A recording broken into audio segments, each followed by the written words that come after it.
kepada pemirsa TVRI yang berbahagia dimanapun berada. Salam sehat bahagia buat kita semuanya. Namo Buddhaya, Namo Maitreya. Senang sekali hari ini kita berjumpa kembali dalam acara Lentera Dhamma. Sebuah media yang sangat baik sekali untuk kita saling sharing, berbagi tentang Dharma. Sehingga kita bisa senantiasa hidup di dalam tuntunan Dharma, tuntunan kebenaran. Sehingga kita bisa memiliki hidup yang lebih berkualitas dan lebih bahagia. Nah, pada hari ini telah hadir bersama dengan kita Pandita Madya Trendy Telingde. Ya, beliau juga adalah ketua dari Majelis Pandita Buddha Maitreya Indonesia, Provinsi Sulawesi Selatan. Salam bahagia, Namo Maitreya. Namo Maitreya. Baik. Nah, biasanya kalau di dalam internal Buddhisme Maitreya kita memanggil seorang Pandita Madya itu dengan istilah Thanchu, ya. Baik. Jadi mungkin boleh ya hari ini saya menyapa ya Bapak Pandita Trendy sebagai Thanchu. Boleh ya? Baik. Ya. Nah, pada hari ini sebuah topik yang akan dibagikan kepada kita semuanya, yaitu sebuah topik yang sangat menarik, yaitu kembali kepada alam. Wah, ini menarik sekali nih ya. Kalau kita mendengarkan kata alam, ya kita mungkin membayangkan sebuah kondisi atau sebuah fenomena yang indah ya. Alam itu sesuatu yang nature ya, alami, bahagia, indah ya, seperti kita melihat langit yang biru, ya, sungai yang jernih dan sebagainya. Nah, apa sih yang menarik yang akan dibagikan oleh Thanchu Trendy pada hari ini? Baik, mari kita ikuti bersama-sama ya. Nah, mungkin saya ingin bertanya dulu kepada Thanchu Trendy ya. Bagaimana sih ya umat Buddhisme Maitreya itu memandang alam ini? Ya, sebelumnya terima kasih atas kesempatan yang diberikan pada hari ini. Sungguh berbahagia bisa belajar bersama dengan Anda semuanya. Saudara-saudaraku, dalam Buddhisme Maitreya sering kita ditegaskan untuk mengenal alam. Ya, pembinaan atau pendalaman dalam agama Buddha, Buddha Dharma, tidak lepas dari alam. Alam yang dimaksud kita harus terlebih dahulu pahami, itu alam ada dua. Alam eksternal diri kita, yaitu alam makroskosmis yang kita kenal, alam yang maha luas. Kemudian alam internal diri kita yang sering kita kenal dengan alam mikrokosmis, alam dalam diri kita. Jadi eksistensi alam makroskosmis, alam eksternal diri kita, itu kita bagi dalam beberapa bagian. Pertama langit, bumi, manusia, dan laksa makhluk. Demikian juga internal dalam diri kita, juga kita ada alam dalam diri kita yang merupakan satu kesatuan yang tak terpisahkan dengan alam eksternal di luar diri kita. Jadi mempelajari alam di luar diri kita, pada dasarnya kita juga sedang mendalami alam internal diri kita. Atau sebaliknya juga demikian. Jadi setiap umat Buddha, terutama umat Buddha Buddhisme Maitreya, sering ditegaskan bahwa mendalami diri sendiri pada dasarnya sedang mendalami, mempelajari alam semesta. Mempelajari alam semesta pada dasarnya sedang mempelajari diri sendiri. Itu adalah dua hal yang tak terpisahkan. Wah, jadi yang dimaksud dengan alam itu ada yang internal, ada yang eksternal ya, di dalam diri dan di luar diri kita. Oke, nah ini menarik sekali. Nah, dan kalau kita misalnya bisa memahami alam yang ada dalam diri kita, maka secara otomatis kita juga memahami alam yang ada di luar diri kita. Ya, betul sekali. Oke, tadi Thanchu menyampaikan bahwa di alam semesta ini ada komponen-komponen yang membuat alam itu ada. Ada langit, bumi manusia, laksa makhluk dan benda. Betul. Nah, jadi 4 komponen ini adalah satu kesatuan yang tidak terpisahkan. Betul. Termasuk manusia ya, termasuk salah manusia. satunya. Ya. Jadi kalau salah satunya nggak ada, mungkin alam ini tidak ada. Ya, tidak sempurna. Tidak sempurna. Jadi kalau ada langit dan bumi, tidak ada manusia dan laksana makhluk, berarti kosong dong ya? Ya, betul Kosong. sekali. Tidak ada kehidupannya ya. Dari kehidupan. Nah kalau cuma ada, eh, bukan cuma ada ya, kalau manusia dan makhluk ini tanpa adanya langit dan bumi ya tidak mungkin eksis. Ya, betul.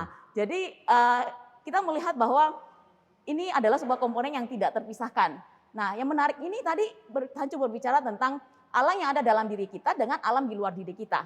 Mengapa bisa ketika kita memahami diri kita juga bisa memahami alam yang ada di luar diri kita ini gitu.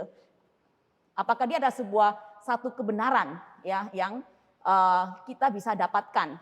Apa sih yang ada di alam semesta ini yang juga ada dalam diri kita? Pepatah bijak pada masa dulu sering menegaskan atau mengingatkan kepada kita untuk mempelajari alam di luar diri. Jangan terlalu jauh mencari keluar. Tapi memanggil kita adalah kembali, hui kuang, kembali ke dalam diri kita. Mengenal diri kita. Karena kalau kita bisa mengenal diri kita, otomatis kita akan bisa mengenal alam semesta raya. Jadi diri kita pada dasarnya terdiri dari berbagai macam unsur, sebagaimana yang dimiliki oleh alam. Seperti misalnya tadi dikatakan di langit kan ada matahari. Dalam diri kita, matahari itu diibaratkan mata kita. Yang memiliki cahaya yang bisa melihat semuanya. Nah, apa yang kita perlakukan kepada diri kita, sesungguhnya itu yang akan kita perlakukan kepada alam. Kita bisa menyayangi diri kita bisa mengasihi diri kita bisa mencintai diri kita, berarti sesungguhnya kita juga belajar mengasihi alam. Mencintai alam dan melindungi alam. Nah, begitu. Jadi contohnya ya, Bu Nelly, dalam kehidupan kita sehari-hari, kita misalnya bisa senantiasa menjaga kebersihan diri kita. Jelas kalau kita bisa menjaga kebersihan diri kita bisa menjaga makanan kita. Secara otomatis kita juga belajar bagaimana menjaga lingkungan kita. Nah, dalam kehidupan sehari-hari. Kita menjaga lingkungan kita sehingga lingkungan kita menjadi bersih dan apa yang kita pandang akan lebih nikmat lah, lebih indah lah, lebih enak di hati. Oke. Jadi hati yang selalu terjaga, hati yang selalu terkendali, berarti kita juga mulai belajar untuk menjaga lingkungan kita sehingga terjadi sinkronisasi yang pasti, yang erat antara hati dan lingkungan kita. Di sanalah kita akan merasakan satu kenikmatan, kebahagiaan, dan kita juga mendapatkan satu kepuasan dalam hidup. Ya. Wah, menarik sekali. Jadi kalau misalnya kita bisa menjaga hati kita selalu bersih, ya, bebas dari keserakahan mungkin, ya, kebencian, maka kita juga akan memandang alam itu juga nampak indah ya. Ya, betul. Benar ini. Saya jadi merasa juga seperti itu. Jadi kalau ketika hati kita galau, hati kita itu susah gitu ya. Alam yang seharusnya kelihatan indah ini kok jadi kelihatan sepertinya tidak indah ya. Benar sekali, benar sekali. Jadi ini sangat tercermin. Nah, ketika apa yang ada dalam diri kita itu akan mencerminkan ya bagaimana kita melihat hal-hal yang di luar diri kita. Wah, benar sekali. Nah, jadi inilah juga mungkin makna yang dimaksud dengan kembali kepada alam ya. Oke, mungkin bisa dijelaskan mungkin lebih terperinci lagi ya. Apa sih, gimana sih kita kembali kepada alam dan kenapa kita harus kembali kepada alam? Saudara-saudaraku ya, kembali kepada alam itu sesuatu yang mutlak bagi seorang Buddhisme ya, yang belajar tentang Buddha Dharma. Karena Buddha Dharma mengajarkan kita selalu untuk meningkatkan satu kesadaran, datang memberikan kebahagiaan, datang memberikan berkah, datang menguntungkan sesama kita. Bahkan bukan hanya sesama saudara, namun semua makhluk tanpa ada perbedaan. Jadi dalam Buddhisme Maitreya senantiasa kita diajar, dibimbing dan dilatih untuk memberikan kebahagiaan kepada semua makhluk. Jadi makhluk termasuk juga hewan-hewan. Jadi kalau hewan saja tidak tega kita sakiti, apalagi namanya manusia. Nah, demikian juga kita lihat, lalu apa hubungannya dengan alam? Kenapa kita harus kembali kepada alam? Inilah kita manusia adalah salah satu bagian dari alam, ya, bagian dari alam. kita adalah alam yang kecil. Kita selama ini belajar. Kita dipanggil untuk belajar secara nyata dari perilaku alam. Kalau kita belajar dari berbagai macam literatur, tulisan, nah itu kayaknya kurang nyata. Namun kita belajar dari alam itu lebih nyata. Saudara bisa lihat dalam ini bisa kita terapkan dalam kehidupan sosial kita, sesama kita. Jadi kita bisa lihat alam salah satunya unsur alam itu langit. Langit kan ada matahari, rembulan. Langit dalam fungsinya kepada kita manusia itu memberikan kehidupan kepada manusia, cahayanya yang hangat kepada kita semuanya, kepada semua makhluk. Yang dia berikan itu tanpa pamrih loh. Dia menjalankan tugasnya dari dahulu kala hingga sekarang. Tidak pernah telat. Komitmennya luar biasa. Ini yang kita pelajari. Kita sebagai salah satu unsur alam, kita hidup sebagai lingkungan, salah satu bagian dari lingkungan alam. Belajarlah dengan alam, matahari. Datang memberikan keuntungan kepada sesama kita. Sesama makhluk, semua makhluk. Wow. Tanpa ada perbedaan. Matahari memberikan sinarnya tanpa ada perbedaan. Dia tidak melihat status Anda.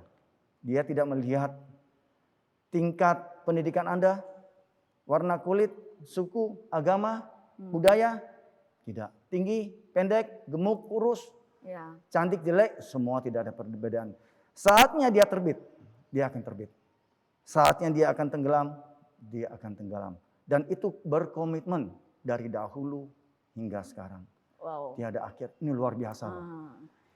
Kalau kita bandingkan dengan diri kita, saudara ya, kadang kita memberikan kebaikan kepada sesama kita, tidak berkomitmen.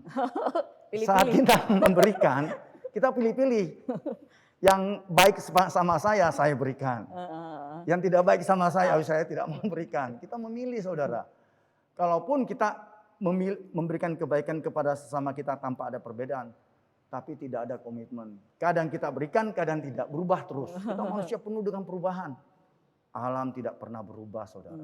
Tanpa itu pamrih, yang luar biasa. Ketulusan itu yang kita pelajari. Dan tanpa pamrih pula. Iya. Nah, itu yang luar biasa. Jadi sebenarnya alam itu adalah pembawa kebenaran tak berucap kata. Manusia pembawa kebenaran yang berucap kata. Tapi sayang, manusia sering lalai. Alam tidak pernah lalai dalam tugas dan tanggung jawabnya. Iya, luar biasa ya. Itulah makanya kita harus selalu kembali kepada alam, belajar kepada alam. Bukan hanya langit, bulan juga demikian. Semua Bumi juga demikian. Yang ada di alam semesta. Bahkan sampai sekuntum bunga, sebiji batu. Semuanya berfungsi secara maksimal sesuai dengan fungsinya, kodratnya masing-masing. Hanya satu makhluk di dunia ini yang tidak bisa berfungsi sebagai kodrat maksimumnya. Kodratnya secara maksimal. Siapa itu? Aduh, jadi malu. Saya malu. Jadi malu ya. Padahal selama ini kan kita dikatakan sebagai makhluk yang paling mulia. Iya. Satu lagi loh. Jangan lupa, kita ini beragama semua. Ada pendidikannya, ada agamanya. Tapi kita kalah dengan mereka. Mereka tidak ada agama. Mereka tidak ada pendidikan. Sekuntum bunga kita lihat ya, sekuntum bunga. Dia tidak pernah beragama. Dia tidak pernah ada agamanya. Agama apa? Tidak ada. Tidak pernah ada ibadahnya. Tidak pernah ada pendidikannya. Namun dia bisa melaksanakan fungsinya secara kodrati. Secara alami. Tanggung jawabnya. Tanggung jawabnya. Apa tanggung jawabnya? Sesuai dengan yang dititipkan oleh Sang Pencipta. Betul, kepada dirinya. Saatnya dia akan mekar. Dia akan mekar seindah-indahnya untuk dunia kita. Ya, tidak peduli mau dipuji ataupun dihina. Betul. Tidak peduli apakah ada orang hina dia, puji dia tetap akan memaksimalkan fungsinya. Itu yang luar biasa loh. Bahkan kadang ada orang yang tidak menghargai, memetik dan menyanyiakan keindahannya, dia tidak peduli. Saatnya akan mekar, dia akan mekar. Saatnya akan layu, dia akan layu. Luar biasa. Dia akan pergi dan tidak pernah kecewa. Coba dibandingkan kepada diri kita. Wah, mudah-mudahan ini jadi bahan refleksi ini. Ya, itu adalah jadi benar luar biasa. Ya. Makanya kenapa kalau kita melihat alam ini, melihat langit, bumi ya, langit yang biru, hamparan sawah gitu, kita bisa berdecak kagum ya. Kita lalu bisa memuliakan, memuji Sang Pencipta. Luar biasa ya, karya dari Sang Pencipta. Nah, kita lupa bahwa salah satu karya yang spektakuler dari Sang Pencipta itu langit bumi itu diri kita gitu ya, manusia. Tetapi kenapa sifat kita ini sering sekali lalai ya. Jadi membelakangi sifat-sifat alami yang ada dalam diri kita. Tadi menarik sekali yang Hanju sampaikan bahwa alam itu bersikap apa adanya sesuai dengan kodratnya. Ya, apa yang menjadi tanggung jawab, tugas yang bagian dari dirinya itulah yang dilaksanakan secara maksimal Ya, gitu. betul. Nah, seharusnya kita manusia juga memiliki sebuah kesadaran ya. Nah, kita juga kan makhluk ciptaan ya dari ya Sang Pencipta.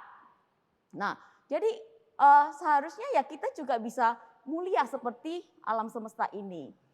Ya, gitulah Nah, ini yang dimaksud yang kembali kepada alam ya. alam. Ya, Jadi betul. kembali ke sifat kodrat kita. Kodrat kita. Kodrat kita itu seperti apa ya mungkin ya Hancu bisa dijelaskan? Oke, ya tadi sudah digambarkan, diberikan contoh matahari dan sebagainya sampai sekuntum bunga.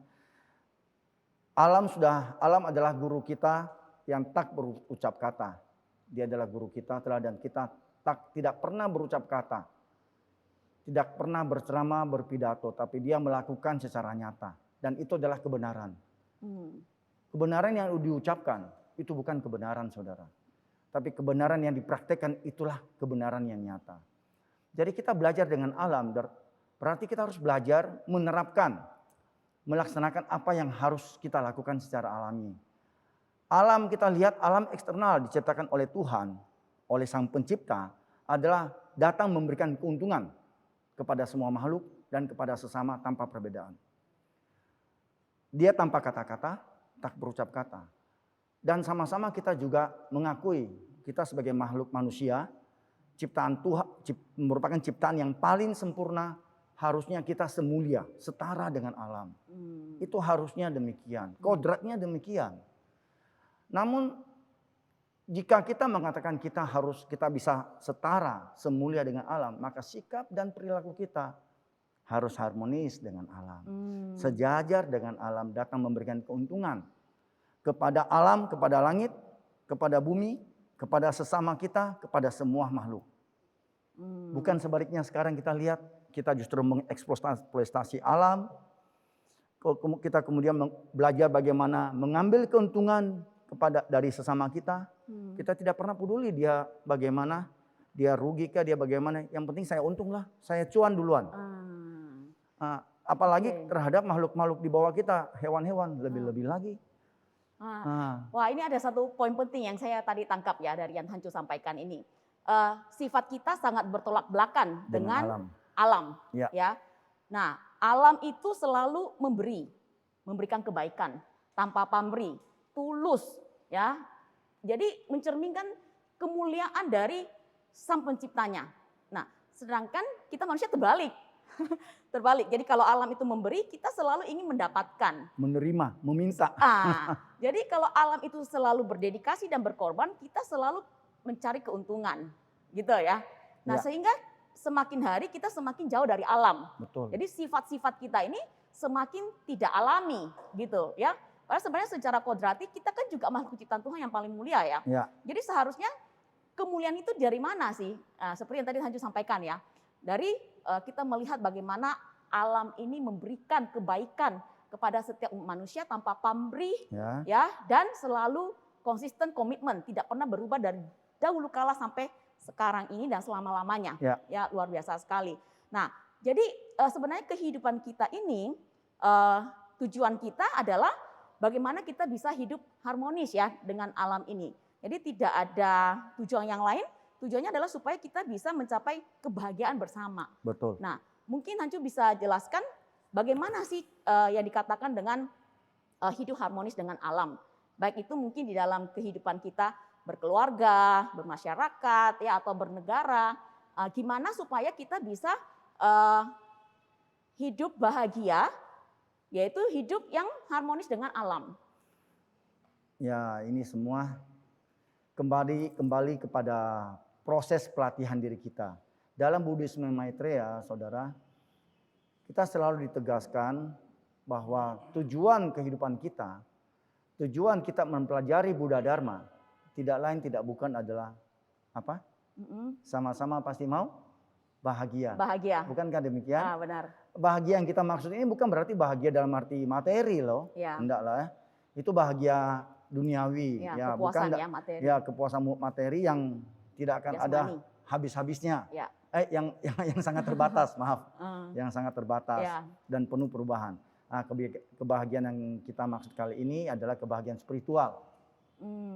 Kebahagiaan spiritual. Jadi bagaimana caranya kita bisa mendapatkan kebahagiaan dalam keluarga kita, dalam berlingkungan, bernegara, berbangsa kita, bahkan secara umum dunia, tidak ada jalan lain. Kita sebagai umat manusia kita harus belajar untuk kembali kepada alam kita. Ya, hidup harmonis. Melihat alam kita harus bisa belajar harmonis dengan alam kita, selaras dengan alam kita. Jadi dalam keluarga misalnya, ya, kita hidup berkeluarga. Kita belajar sifat alam yang maha pengasih, yang maha pemaklum, yang maha berdedikasi, berkorban. Kita dalam keluarga kita juga demikian.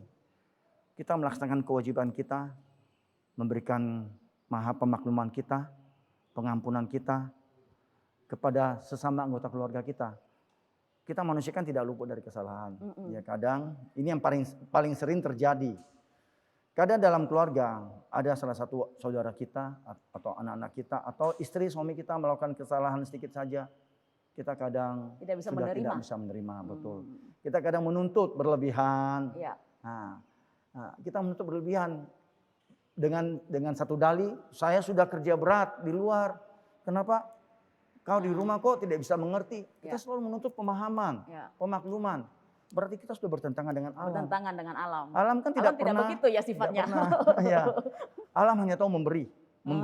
Anda berterima kasih atau tidak, tetap dia memberi. Itulah pribadi alam yang luar biasa. Ya, tapi yang pasti saat alam memberi, alam sudah tahu bahwa apa yang dia berikan itu sangat bermanfaat bagi kehidupan kita. Dia tahu. Makanya dia akan memberikan terus. Iya. Kita melihat alam ini juga sangat harmonis ya. Ya, harmonis. Jadi kan semuanya berbeda ya, Hancu ya. Jadi langit, ya ada tadi katanya ada matahari, bulan, bintang, itu kan semuanya berbeda. Matahari begitu terang, ya, bulan, ya, bintang. Nah ini semuanya kan berbeda. Ada yang kuat, ada yang lemah, gitu ya. Pohon ada yang kuat, ada yang lemah juga, rumput, ya. Tapi semuanya itu bisa saling melengkapi, ya. Tidak ada yang lebih tinggi dan tidak ada yang lebih rendah. Jadi semuanya setara dan bisa saling melengkapi. Jadi ini adalah sebuah keharmonisan yang sangat indah. Jadi begitu mungkin ya dalam keluarga kita, dalam masyarakat, ketika kita bisa menerima semua perbedaan, ya, hidup harmonis, maka kita akan mencapai tujuan dari kehidupan kita. Itulah intinya. Tujuan spiritual kita, maka kita akan mencapai kebahagiaan yang sejati. Ya. Luar biasa sekali. Jadi menarik sekali ya sharing Dharma kita pada hari ini kembali kepada alam. Membuat kita bisa berpaling kembali ke dalam diri kita, menyadari bahwa kita adalah bagian dari alam semesta ini, kita juga adalah makhluk yang mulia seperti langit dan bumi. Ya, oleh sebab itu kita bisa belajar kembali, ya, memulihkan kembali kemuliaan yang ada dalam diri kita, ya, kembali kepada alam, sifat-sifat alam yang penuh dengan kemuliaan, penuh dengan cinta kasih, hidup harmonis, ya, sehingga kita semuanya bisa berbahagia. Baik, demikianlah bincang-bincang sharing Dharma kita pada acara Lentera Dharma hari ini. Sampai jumpa lagi pada episode Lentera Dharma selanjutnya. Terima kasih. Namo Buddhaya, Namo Maitreya.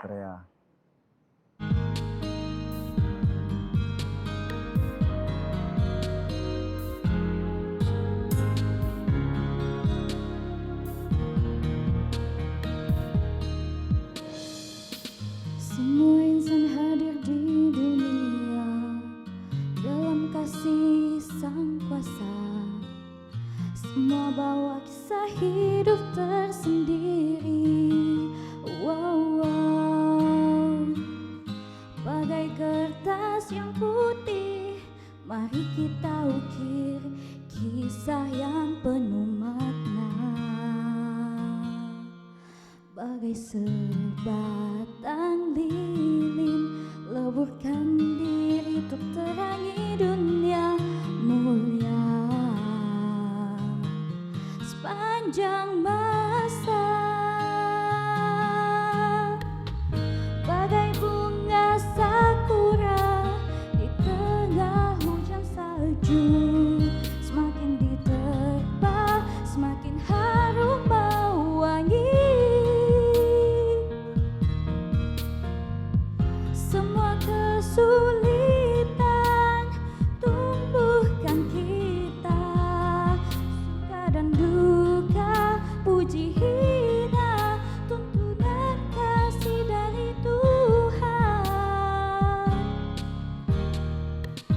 untuk jadikan kita insan sejati.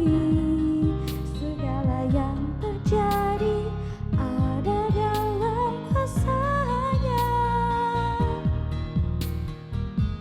Rasakanlah selalu kasih lembutnya, penuh syukur selalu.